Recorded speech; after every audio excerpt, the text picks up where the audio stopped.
M. Carmichael, capítulo 5. De forma inesperada. Uma jovem de pequena estatura se enrolou com força em um xale de malha que estava em torno de seus ombros e seguiu em direção ao vento que arrepiava.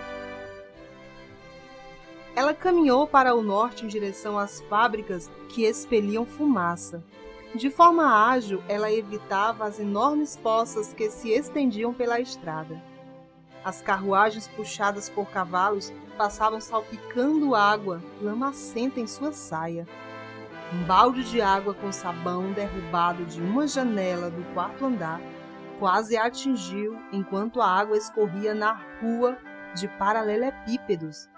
A pequena jovem era M. Carmichael, e ela acabara de sair de sua nova casa. Para qualquer pessoa que passasse, M parecia apenas uma outra capuzinha, uma das milhares de mulheres irlandesas que viera para a Inglaterra escapar da pobreza, apenas para encontrar mais dela ali.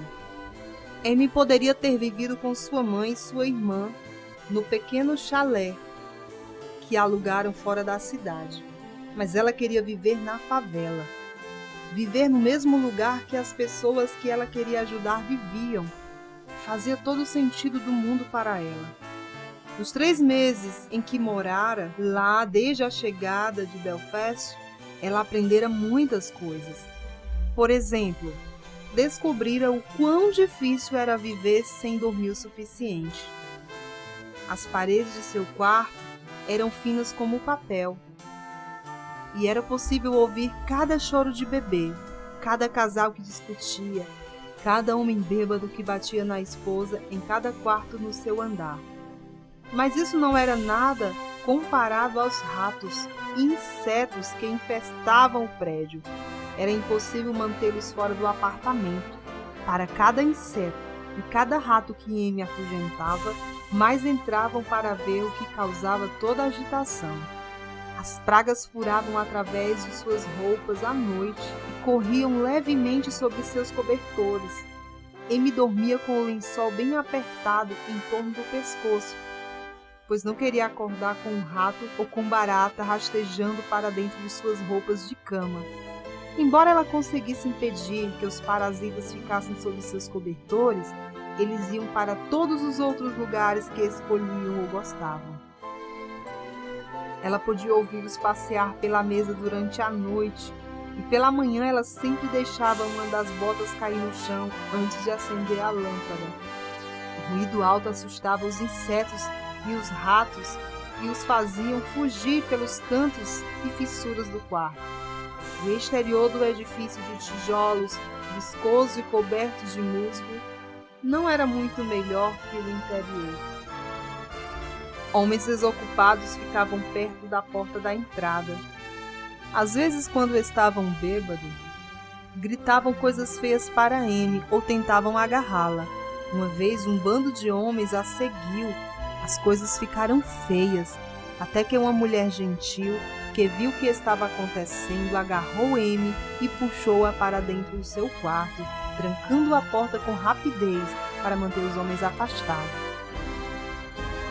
Apesar de todas as baratas, ratos e homens brutos, M queria viver lá. Ela sempre dizia às capuzinhos que elas podiam encontrar paz e alegria na vida. Assim ela precisava saber por si mesma se era possível viver uma vida cristã feliz em meio às dificuldades e miséria. Apesar das difíceis condições de vida, as coisas corriam bem para M. Depois de 1 ano de vida e trabalho na favela, ela era uma figura conhecida em torno das fábricas e moinhos. Muitas capuzinhos e outras mulheres das fábricas participavam de seus estudos bíblicos e reuniões de oração. Todas as reuniões em que estava envolvida mantinham M muito ocupada demais para cozinhar boas refeições para si mesma. Talvez não comer bem fosse parte da razão pela qual ela acabou ficando doente, muito doente. Ninguém sabia o nome exato da doença. Em 1890, os médicos não tinham como diagnosticar muitas das doenças que conhecemos hoje pelo nome. Muitas vezes as pessoas diziam sentir uma fraqueza interna ou uma neuralgia aguda, que podia significar qualquer coisa, desde câncer de estômago até enxaqueca.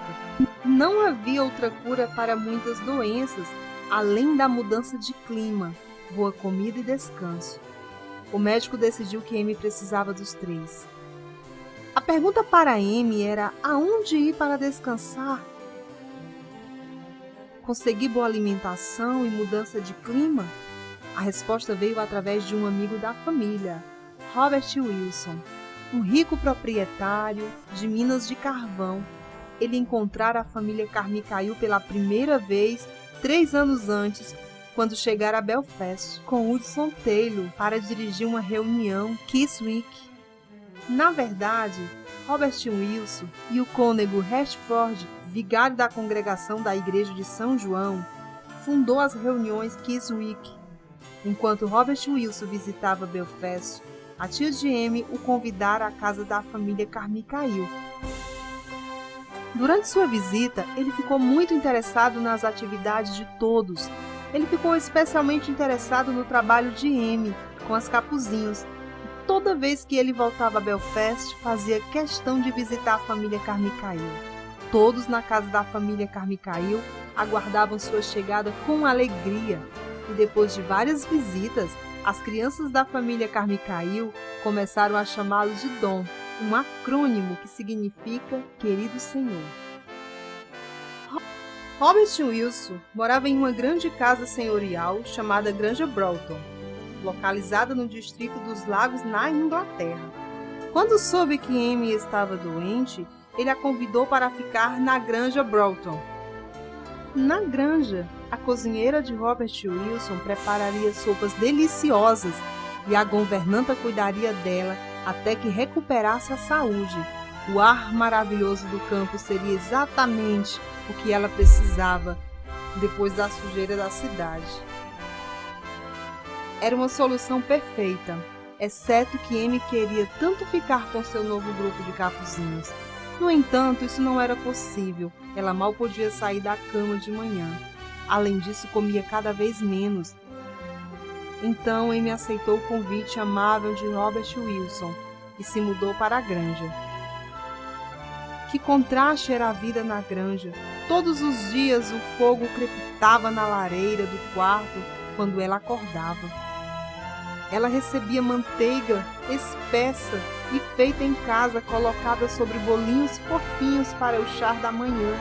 Realizava longas caminhadas nos campos entre as ovelhas ou recolhia os ovos das patas na beira da lagoa. Toda noite, o edredom de penas em sua cama era ajeitado para que ela se deitasse. Em pouco tempo, a cor começou a retornar às bochechas de Amy. É claro, sendo quem era, assim que se sentiu um pouco melhor, Amy começou a procurar algo para fazer, e ela encontrou em grande quantidade. Robert Wilson precisava de muita ajuda com a organização. Como presidente da convenção Kiss Week, ele tinha numerosas responsabilidades de forma a organizar as reuniões em todas as ilhas britânicas. Também tinha muitas cartas para escrever. Amy assumiu grande parte do trabalho de responder às correspondências que chegavam para ele. Além disso, Robert Wilson muitas vezes precisava entreter pessoas importantes, e Amy era uma anfitriã maravilhosa. Ela gostava de modo especial quando Hudson Taylor ou George Miller faziam visitas. Esses homens tinham muitas histórias incríveis para contar sobre como Deus mudava a vida das pessoas. E claro, aonde quer que Amy fosse, ela encontrava crianças. A granja não era exceção. Dentro de poucas semanas, ela reuniu um grupo de garotas locais para virem à granja para um estudo bíblico aos sábados à tarde. Ela realizava o estudo da Bíblia na biblioteca. E quando acabava, as meninas tomavam leite e comiam pão de gengibre no terraço do gramado. Depois elas se espalhavam pelo jardim pulando e rindo enquanto exploravam. Elas provocavam os gatinhos, admiravam os pavões, corriam com os cachorros e cavalgavam os pôneis. Ver as jovens se divertindo no jardim fazia Amy muito feliz, mas não aos dois filhos de Robert Wilson, George e William, que também moravam na granja. A mãe deles havia morrido no mesmo ano que o pai de Amy, e sua única irmã, Raquel, morrera antes disso. Ambos eram agora homens de meia idade, e nenhum deles se casaram, e eles queriam que as coisas permanecessem como estavam. Para eles, a granja era um lugar masculino, onde se podia caçar, pescar e discutir política. Até Amy chegar, era um lugar calmo e digno, e os irmãos ficaram infelizes ao vê-lo invadido por moças. Eles se referiam ao estudo como uma invasão, e não tinham intenção de deixar Amy se sentir completamente em casa na granja. Apesar de todos os seus melhores esforços para fazer Amy se sentir indesejável, o pai deles se tornara dependente dela. Na verdade, ele começara a tratar Amy como se ela fosse sua filha. Ele passava muitas horas discutindo assuntos cristãos com ela e a estimulava a continuar dedicando sua vida a Deus.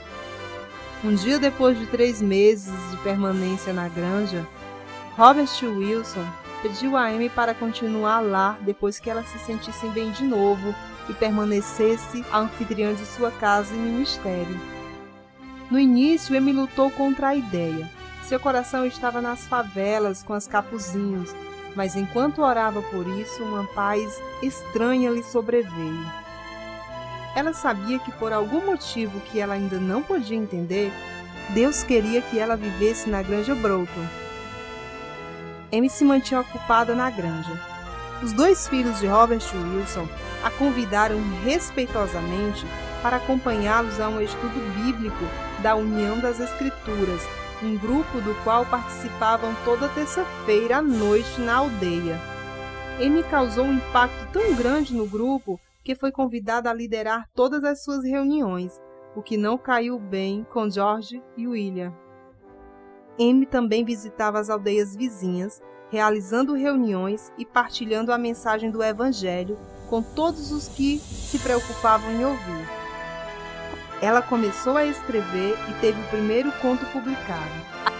A história Lutando com Saul versava sobre as mudanças feitas por Deus na vida de uma das capuzinhas de Belfast. Amy também ajudava Robert Wilson a organizar todas as reuniões Keswick realizadas nas Ilhas Britânicas. Além disso, ela visitava sua mãe com regularidade na missão de resgate e a ajudava lá. Um ano completo e feliz passou com rapidez para Amy na granja. Então, um dia, de forma inesperada, algo que ela ouvira vários anos antes lhe veio à mente de forma estranha. Hudson Taylor, da missão no interior da China, foi o palestrante da primeira reunião Keswick em Belfast, e Amy foi ouvir. Durante a reunião, Taylor contou ao público sobre os 4.000 chineses que morriam a cada hora sem nunca ter ouvido a mensagem do Evangelho. Amy observara tudo. No entanto, isso permanecera enterrado em sua mente até uma tarde, 5 anos depois, na granja, quando se viu pensando na mensagem de Hudson Taylor. Na verdade, ela não conseguiu tirar o pensamento da mente, e ela não sabia o que fazer com ele. No início de janeiro de 1892, ela decidiu passar algum tempo em oração a respeito do assunto. Ela estava orando fazia apenas alguns minutos quando o cabelo na parte de trás de seu pescoço se arrepiou. Ela abriu os olhos e olhou em volta, da mesma forma que ela ouviu junto à fonte naquele dia em Belfast. Ela acabara de escutar uma voz dizer: Ide. Amy sabia que esta era a primeira palavra de um versículo na Bíblia. Ela conhecia o versículo de cor: Ide por todo o mundo e pregai o Evangelho. Amy passou uma noite inquieta, pensando no significado do versículo para si. Ela esperava ser assistente de Robert Wilson até a morte dele, quando isso acontecesse. Deus queria agora que ela deixasse Robert Wilson depois de ele se tornar tão dependente dela. E quanto a todo o trabalho que ela fazia nas reuniões Kiswick, será que ela deveria deixar tudo isso também? E havia também sua mãe, que dependia de Amy para ajudá-la a tomar decisões familiares. O que aconteceria com sua mãe se ela fosse embora? Amy se debateu na cama de um lado para o outro a noite toda, mas pela manhã chegara à conclusão. Deus havia dito a ela que fosse, e qualquer que fosse o custo, era o que ela faria. Naquela manhã, ela se sentou em sua mesa com vista para o pitoresco campo inglês e começou a escrever uma carta à sua mãe. Mas, de alguma forma, ela não conseguia terminar. Era muito doloroso imaginar sua mãe lendo a carta, então Amy deixou a tarefa de lado. No dia seguinte, ela pegou a carta de novo, com o coração pesado, ela a enviou. Em seguida, ela voltou a atenção para como diria a Robert Wilson a respeito de sua partida. Amy tremeu quando lhe contou sobre seu novo curso de vida. Robert Wilson tinha sido como um pai para ela, e era difícil pensar em poder decepcioná-lo. Por mais triste que fosse perdê-la, ele entendeu sua determinação em obedecer a Deus. No entanto, causou surpresa o fato de seus 2 filhos não serem compreensivos. Sem admitir, eles ficaram muito acostumados a ter Amy em casa. Esta ganhara a vida com a música e as risadas que agora havia por causa dela, e eles aprenderam a gostar disso. Eles também gostavam do fluxo de visitantes não convencionais que Amy trazia para a granja. Agora eles se perguntavam como ela poderia pensar em partir. Não só os irmãos foram contra a partida de Amy, assim como os líderes da convenção Kiswick. As coisas corriam com tanta suavidade na granja com Amy que eles se perguntavam como Robert Wilson agiria sem ela. Tudo isso fazia a cabeça de Amy girar. Ela se perguntava por que seguir a Deus não era mais fácil e por que outros cristãos achavam tão difícil entender o que ela queria fazer. Contudo, a incompreensão dos outros cristãos não a impediria. Deus lhe havia dito para ir, mas para onde? Levou vários meses antes de Amy resolver essa questão. Ela seguiria Hudson Taylor para a China. No início de agosto de 1892, Robert Wilson e Amy partiram para Londres, onde Amy poderia se candidatar para se juntar à missão no interior da China. Era apenas uma formalidade. Hudson Taylor já conhecia Amy bem o suficiente e sabia que ela seria uma adição útil a qualquer missão. Amy conheceu a senhorita Saltal, que conversava com as mulheres que se candidatavam para se juntar à missão. A senhora Saltal deu a Amy alguns formulários para preencher. No topo do primeiro formulário havia um espaço para o nome de Amy. É melhor você escrever Amy Wilson Carmichael, para que todos saibam que você significa para mim o mesmo que uma filha. Robert Wilson a instruiu. Amy escreveu o nome exatamente como ele havia dito. E a partir desse momento ela passou a ser conhecida com esse nome. Amy criou uma impressão positiva na senhora Salton, e antes que ela soubesse, ela havia sido aceita como missionária. A senhorita Salton a levou por toda Londres para os preparativos para a viagem à China. Sem dúvida, Amy fizera isso muitas vezes antes e sabia as quais lojas e o quanto caberia com exatidão em um baú de roupas. Amy logo foi equipada e estava pronta para ir, permanecendo na casa da missão no interior da China, em Londres, enquanto esperava que várias outras mulheres chegassem para que todas pudessem viajar juntas como um grupo para a China. Enquanto esteve lá, ela começou a aprender um pouco de chinês. Amy não poderia estar mais pronta para ir, nem a missão no interior da China poderia estar mais pronta para enviá-la, ou assim parecia. Havia apenas um problema com seu histórico médico. A aparência de Amy era forte e saudável. No entanto, sua doença nas favelas havia deixado seu corpo enfraquecido. O médico que lhe fizera um exame físico antes de partir para a China não gostou do que viu. Na opinião dele, não havia como Amy enfrentar as doenças a que ela seria exposta na China. Qualquer uma das doenças comuns no trópico, como dengue, febre, tifoide e febre amarela, a matariam. O médico não permitiria que Amy fosse para a China como missionária, e essa era sua palavra final. Transtornada, Amy contratou um meio de transporte para levar a si mesma e seu baú de roupas de volta para a granja. Ela não sabia o que mais fazer. É claro que Robert Wilson ficou encantado ao ver seu retorno. Amy se encaixou de volta à vida na granja. No entanto, seu coração estava inquieto. O que dera errado?